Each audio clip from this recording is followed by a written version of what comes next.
In this video, we're going to be discussing how to make affirmations. So before we get started, I want you to make sure that you have your affirmation worksheets printed out, or you at least have a piece of paper and a pencil to write with. If you still have questions about how affirmations work, be sure to review the last video where we talked about in detail affirmations and how they come into play in birth preparation.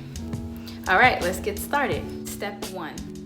You want to get clear on your objectives and your goals when it comes to birthing your baby. We also want to get clear on our fears, because those fears could potentially get in the way of these affirmations having their fullest effect on our minds. So, step 1, get clear on your objectives and your fears. I want to have an easy, pain-free, natural birth, but I am scared of the pain. Step 2 is very simple. We're going to narrow down to making one affirmation at a time. This means we're going to focus in on one goal per affirmation. I want to have a natural birth, but I am scared of the pain. Step 3 is to remove the fear and to place I am in front of your sentence. I am having a natural birth. Step 4 is to simply put your affirmation into the present tense.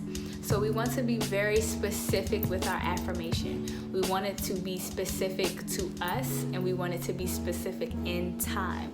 We don't want to be wanting something to happen, because then we'll be continuing to want something to happen. We want this to be happening now.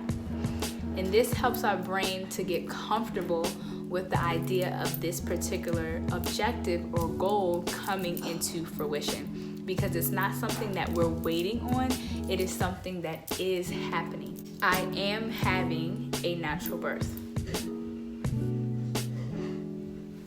And the last thing you want to do, step 5, is to add a powerful emotion to your affirmation. I am so excited that I am having a natural birth. One of the most key parts, the key elements to your affirmations working and taking hold in your mind is by adding in that heightened emotionality. Most of us have very vivid memories of our childhood. Not a lot, but a few. And the reason is because our memory works hand in hand with our emotions. So if something happened during our childhood that was very highly emotional, either very, very happy, or we were very, very sad or afraid, the emotion was very strong, it is really easy for us to tap into that memory. You want to think of your emotions kind of as a doorway into your subconscious mind. And you want to choose an emotion that is going to resonate with how you will feel when this affirmation comes into fruition.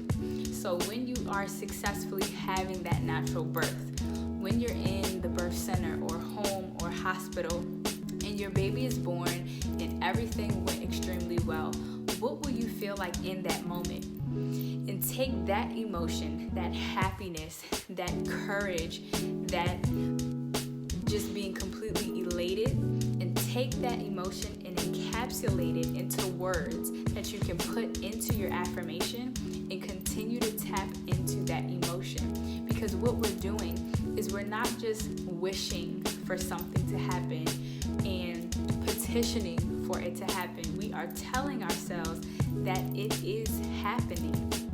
Not that it is going to happen, but that it is actually happening. Our subconscious mind is not going to delineate between if we are being honest about what is going on in our present reality and what we are telling our subconscious mind what is going on in our present reality. So make sure that you use I am, focus on one goal at a time.